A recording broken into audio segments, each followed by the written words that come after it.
Assalamualaikum warahmatullahi wabarakatuh.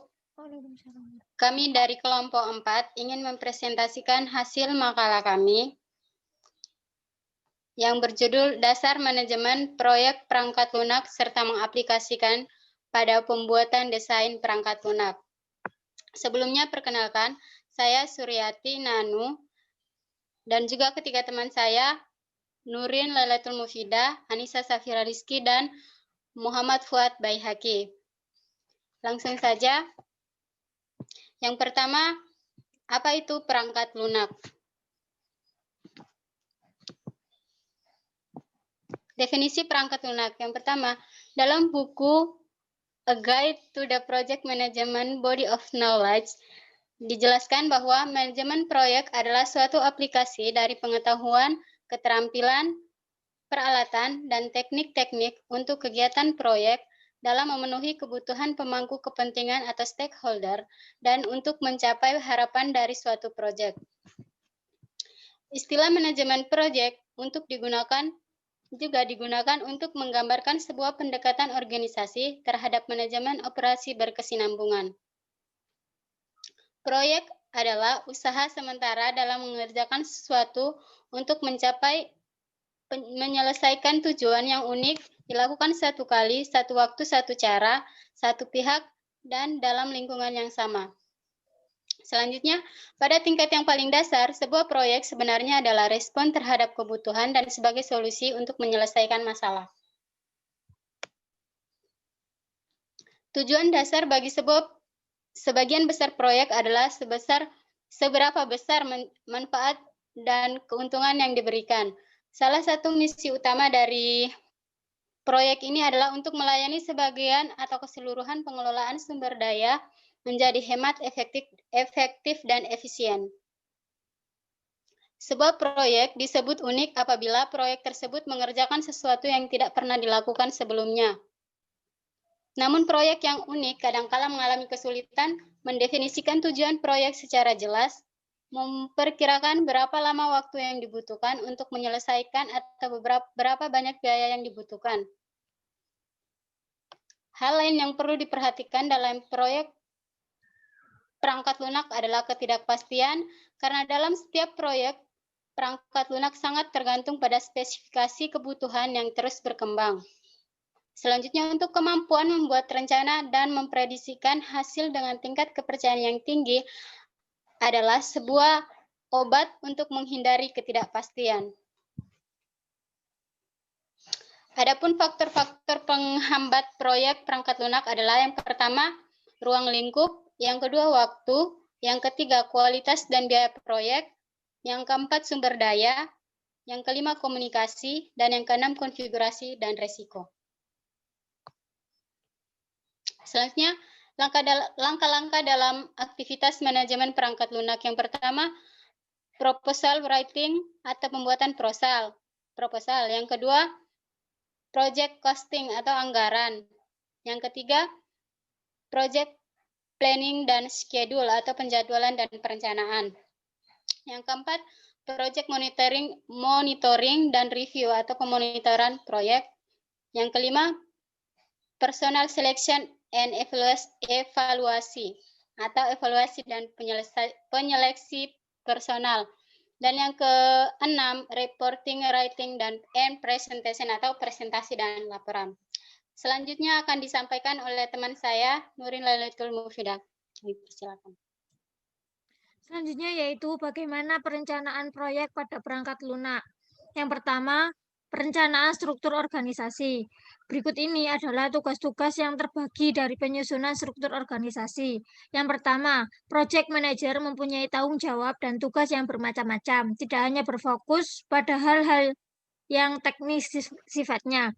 Yang kedua yaitu sistem analisis bertugas untuk mengembangkan definisi sistem dan planning project. Yang ketiga, desainer bertugas merancang produk yang sesuai dengan project yang sedang dikerjakan.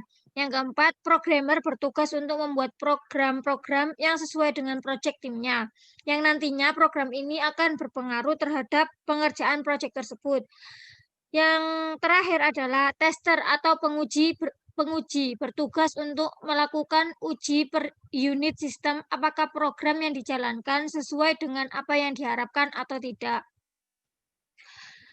Yang kedua yaitu tujuan perencanaan proyek. Tujuan perencanaannya adalah untuk menyediakan kerangka kerja yang memungkinkan manajer membuat estimasi yang dapat dipertanggungjawabkan mengenai sumber daya, biaya, dan jadwal. Yang ketiga yaitu spektrum manajemen. Manajemen perangkat lunak berfokus dengan 3 unsur.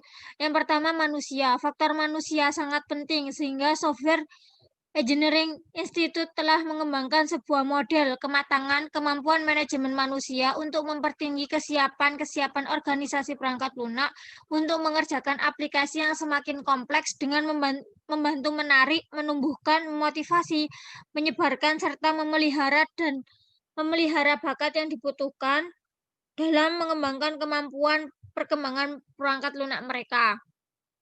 Kedua yaitu masalah. Seorang manajer harus bisa mengamati masalah pada awal dimulainya sebuah proyek.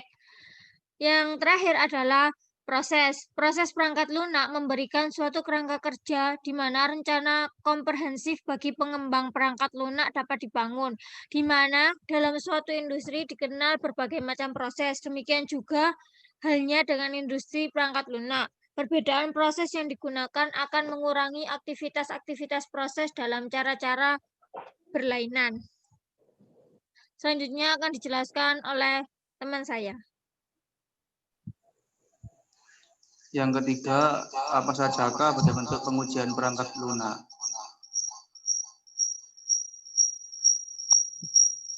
Definisi pengujian perangkat lunak. Pengujian perangkat lunak adalah proses atau rangkaian proses menjalankan apa yang seharusnya dilakukan dan sebaliknya. Memastikan program agar tidak melakukan hal yang tidak diharapkan. Sebuah perangkat lunak seharusnya dapat diprediksi dan konsisten.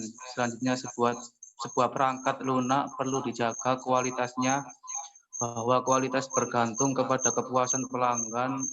Kualitas perangkat lunak perlu dijaga keperluan sebagai berikut. Yang pertama, agar dapat survive, bertahan hidup di dunia bisnis perangkat lunak. Yang kedua, dapat bersaing dengan perangkat lunak yang penting untuk pemasaran global marketing. Yang ketiga, mengefektifkan biaya agar tidak banyak membuang perangkat lunak karena kegagalan pemasaran atau kegagalan produksi. Yang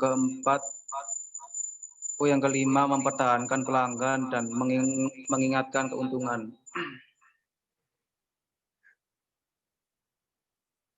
Selanjutnya, next.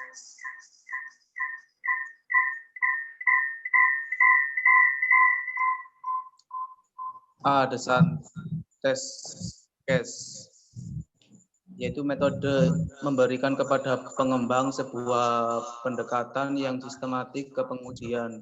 Metode ini memberikan mekanisme yang dapat membantu memastikan kelengkapan pengujian dan memberikan kemungkinan tertinggi untuk mengungkap kesalahan pada perangkat lunak.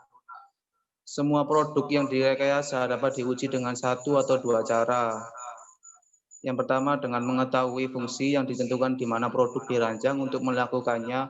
Pengujian dapat dilakukan untuk memperlihatkan bahwa masing-masing fungsi beroperasi sepenuhnya pada waktu yang sama.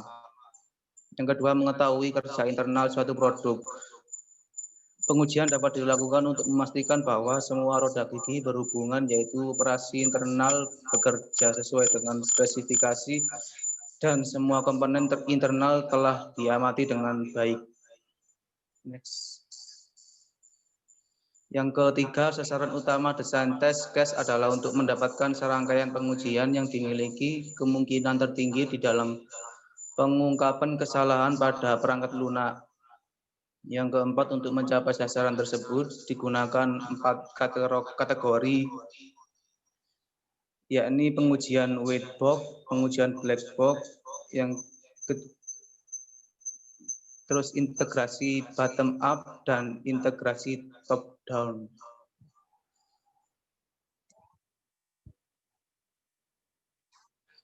Pengujian white box.